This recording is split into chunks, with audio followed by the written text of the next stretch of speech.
2 Chronicles chapter 31. When all this had ended, the Israelites who were there went to the towns of Judah, smashed the sacred stones and cut down the Asherah poles. They destroyed the high places and the altars throughout Judah and Benjamin, and in Ephraim and Manasseh. After they had destroyed them all, the Israelites returned to their own towns and to their own property. Hezekiah assigned the priests and Levites to divisions, each of them according to their duties as priests or Levites, to offer burnt offerings and fellowship offerings, to minister, to give thanks and to sing praises at the gates of the Lord's dwelling. The king contributed from his own possessions for the morning and evening burnt offerings, and for the burnt offerings on the Sabbaths, at the new moons, and at the appointed festivals, as written in the law of the Lord. He ordered the people living in Jerusalem to give the portion due to the priests and Levites, so that they could devote themselves to the law of the Lord. As soon as the order went out, the Israelites generously gave the first fruits of their grain, new wine, olive oil and honey, and all that the fields produced. They brought a great amount, a tithe of everything. The people of Israel and Judah, who lived in the towns of Judah, also brought a tithe of their herds and flocks, and a tithe of the holy things dedicated to the Lord their God, and they piled them in heaps. They began doing this in the 3rd month, and finished in the 7th month. When Hezekiah and his officials came and saw the heaps, they praised the Lord and blessed his people Israel.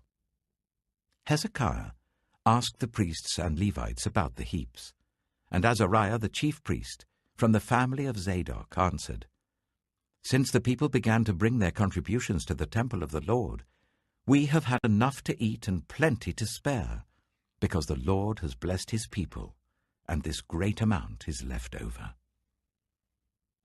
Hezekiah gave orders to prepare storerooms in the temple of the Lord, and this was done. Then they faithfully brought in the contributions, tithes, and dedicated gifts. Conaniah, a Levite, was the overseer in charge of these things, and his brother Shimei was next in rank. Jehiel, Azaziah, Nahath, Asahel, Jerimoth, Jozabad, Eliel, Ishmachiah, Mahath, and Benaiah were assistants of Conaniah and Shimei his brother. All these served by appointment of King Hezekiah and Azariah the official in charge of the temple of God. Koreh, son of Imnah the Levite, keeper of the east gate, was in charge of the free will offerings given to God, distributing the contributions made to the Lord and also the consecrated gifts. Eden, Meniamin, Jeshua, Shemaiah, Amariah, and Shechaniah assisted him faithfully in the towns of the priests, distributing to their fellow priests according to their divisions, old and young alike. In addition, they distributed to the males 3 years old or more, whose names were in the genealogical records, all who would enter the temple of the Lord to perform the daily duties of their various tasks according to their responsibilities and their divisions. And they distributed to the priests enrolled by their families in the genealogical records, and likewise to the Levites 20 years old or more, according to their responsibilities and their divisions. They included all the little ones, the wives and the sons and daughters of the whole community listed in these genealogical records, for they were faithful in consecrating themselves. As for the priests, the descendants of Aaron, who lived on the farmlands around their towns or in any other towns, men were designated by name to distribute portions to every male among them, and to all who were recorded in the genealogies of the Levites. This is what Hezekiah did throughout Judah, doing what was good and right and faithful before the Lord his God. In everything that he undertook in the service of God's temple, and in obedience to the law and the commands, he sought his God and worked wholeheartedly, and so he prospered. 2 Chronicles chapter 32. After all that Hezekiah had so faithfully done, Sennacherib, king of Assyria, came and invaded Judah. He laid siege to the fortified cities, thinking to conquer them for himself. When Hezekiah saw that Sennacherib had come, and that he intended to wage war against Jerusalem, He consulted with his officials and military staff about blocking off the water from the springs outside the city, and they helped him. They gathered a large group of people who blocked all the springs and the stream that flowed through the land. "Why should the kings of Assyria come and find plenty of water?" they said. Then he worked hard, repairing all the broken sections of the wall and building towers on it. He built another wall outside that one and reinforced the terraces of the city of David. He also made large numbers of weapons and shields. He appointed military officers over the people and assembled them before him in the square at the city gate and encouraged them with these words: "Be strong and courageous. Do not be afraid or discouraged because of the king of Assyria and the vast army with him, for there is a greater power with us than with him. With him is only the arm of flesh, but with us is the Lord our God to help us and to fight our battles." And the people gained confidence from what Hezekiah, the king of Judah, said. Later, when Sennacherib, king of Assyria, and all his forces were laying siege to Lachish, he sent officers to Jerusalem with this message for Hezekiah, king of Judah, and for all the people of Judah who were there. "This is what Sennacherib, king of Assyria, says. On what are you basing your confidence that you remain in Jerusalem under siege? When Hezekiah says, 'The Lord our God will save us from the hand of the king of Assyria,' he is misleading you to let you die of hunger and thirst. Did not Hezekiah himself remove this God's high places and altars, saying to Judah and Jerusalem, 'You must worship before one altar and burn sacrifices on it'? Do you not know what I and my predecessors have done to all the peoples of the other lands? Were the gods of those nations ever able to deliver their land from my hand? Who of all the gods of these nations that my predecessors destroyed has been able to save his people from me? How then can your God deliver you from my hand? Now do not let Hezekiah deceive you and mislead you like this. Do not believe him, for no God of any nation or kingdom has been able to deliver his people from my hand or the hand of my predecessors.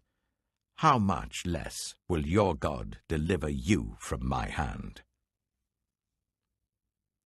Sennacherib's officers spoke further against the Lord God and against his servant Hezekiah. The king also wrote letters ridiculing the Lord, the God of Israel, and saying this against him: "Just as the gods of the peoples of the other lands did not rescue their people from my hand, so the God of Hezekiah will not rescue his people from my hand." Then they called out in Hebrew to the people of Jerusalem who were on the wall, to terrify them and make them afraid in order to capture the city. They spoke about the God of Jerusalem as they did about the gods of the other peoples of the world, the work of human hands. King Hezekiah and the prophet Isaiah, son of Amoz, cried out in prayer to heaven about this. And the Lord sent an angel who annihilated all the fighting men and the commanders and officers in the camp of the Assyrian king. So he withdrew to his own land in disgrace. And when he went into the temple of his God, some of his sons, his own flesh and blood, cut him down with the sword. So the Lord saved Hezekiah and the people of Jerusalem from the hand of Sennacherib, king of Assyria, and from the hand of all others. He took care of them on every side. Many brought offerings to Jerusalem for the Lord and valuable gifts for Hezekiah, king of Judah. From then on, he was highly regarded by all the nations. In those days, Hezekiah became ill and was at the point of death. He prayed to the Lord, who answered him and gave him a miraculous sign. But Hezekiah's heart was proud, and he did not respond to the kindness shown to him. Therefore the Lord's wrath was on him, and on Judah and Jerusalem. Then Hezekiah repented of the pride of his heart, as did the people of Jerusalem. Therefore the Lord's wrath did not come on them during the days of Hezekiah. Hezekiah had very great wealth and honor, and he made treasuries for his silver and gold and for his precious stones, spices, shields, and all kinds of valuables. He also made buildings to store the harvest of grain, new wine, and olive oil. And he made stalls for various kinds of cattle, and pens for the flocks. He built villages and acquired great numbers of flocks and herds, for God had given him very great riches. It was Hezekiah who blocked the upper outlet of the Gihon spring and channeled the water down to the west side of the city of David. He succeeded in everything he undertook. But when envoys were sent by the rulers of Babylon to ask him about the miraculous sign that had occurred in the land, God left him to test him and to know everything that was in his heart.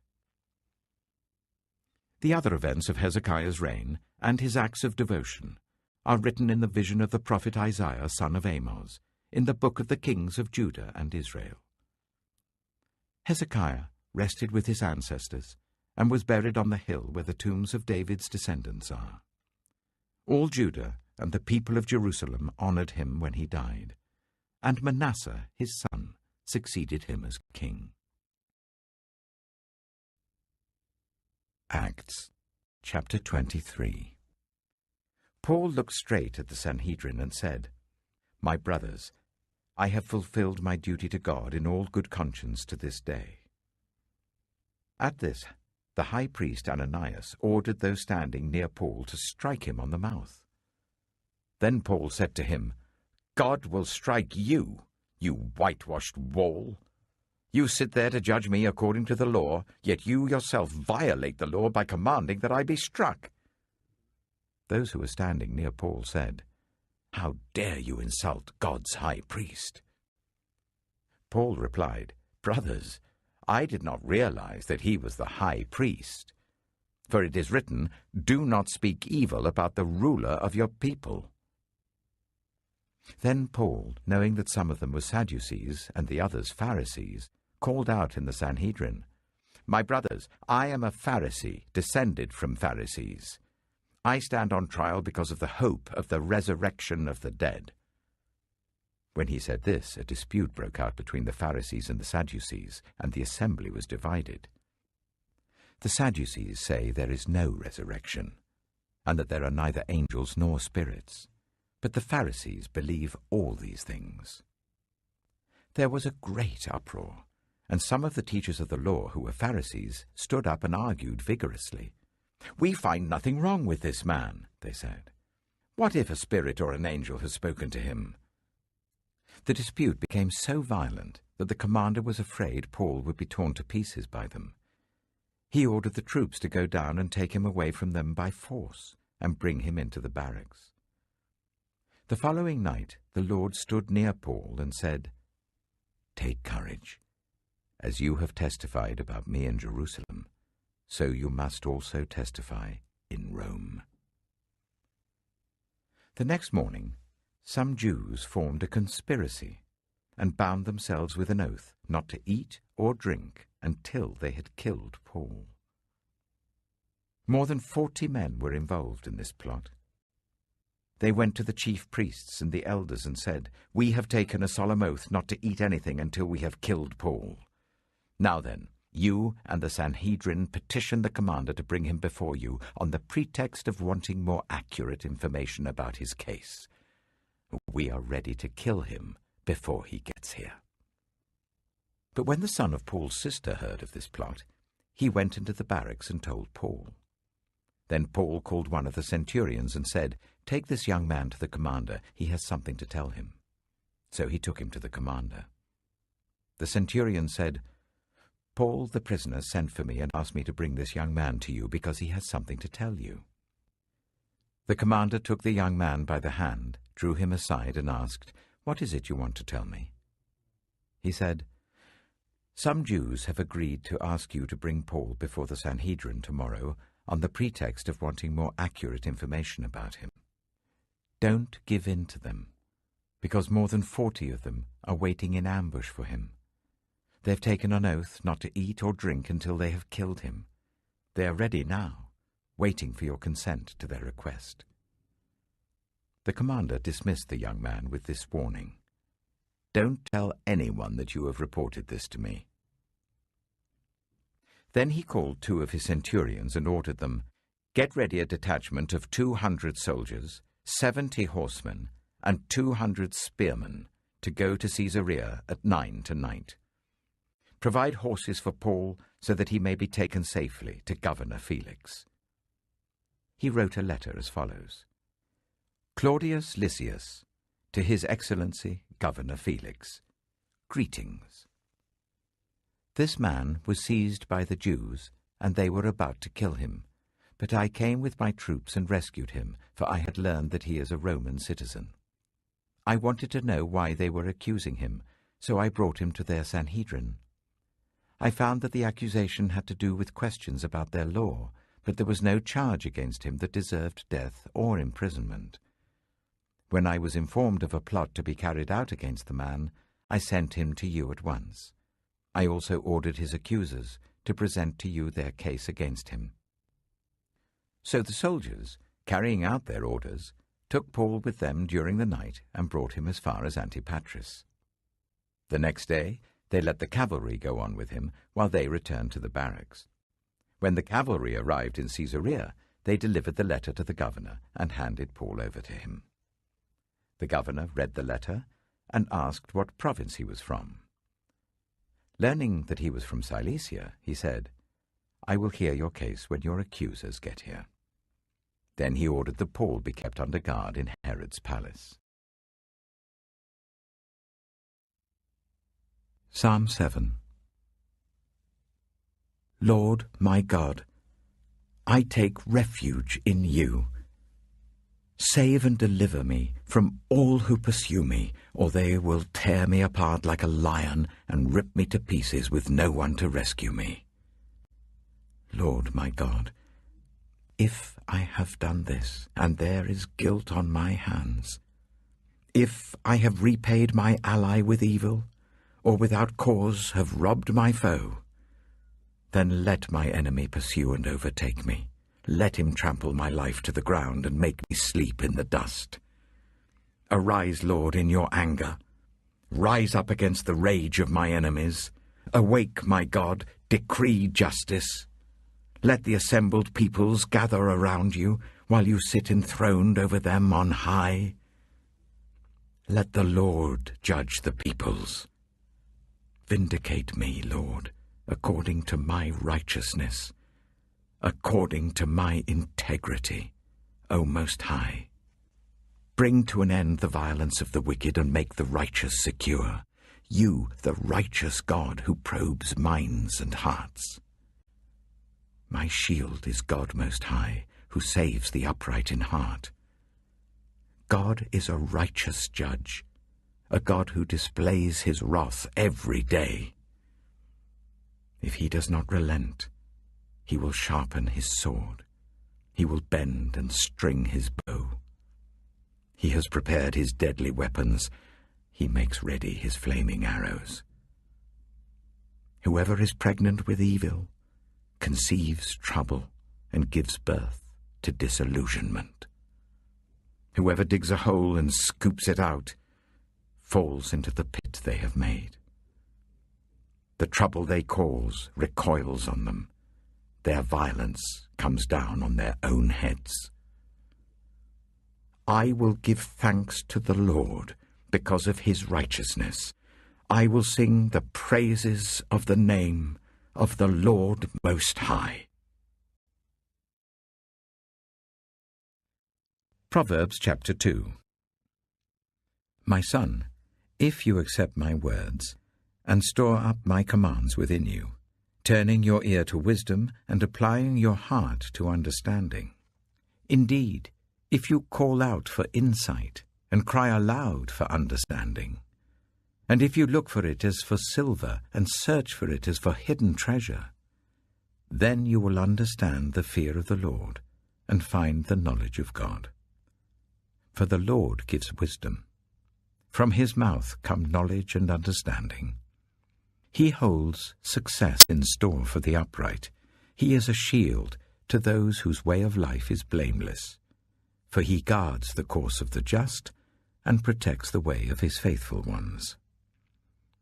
Then you will understand what is right and just and fair, every good path. For wisdom will enter your heart, and knowledge will be pleasant to your soul. Discretion will protect you, and understanding will guard you.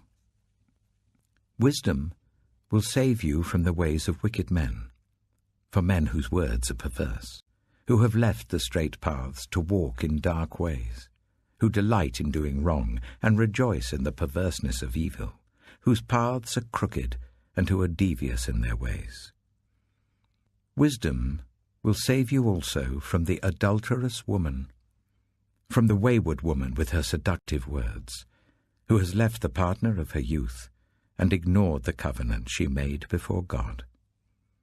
Surely her house leads down to death, and her paths to the spirits of the dead. None who go to her return, or attain the paths of life. Thus you will walk in the ways of the good, and keep to the paths of the righteous. For the upright will live in the land, and the blameless will remain in it.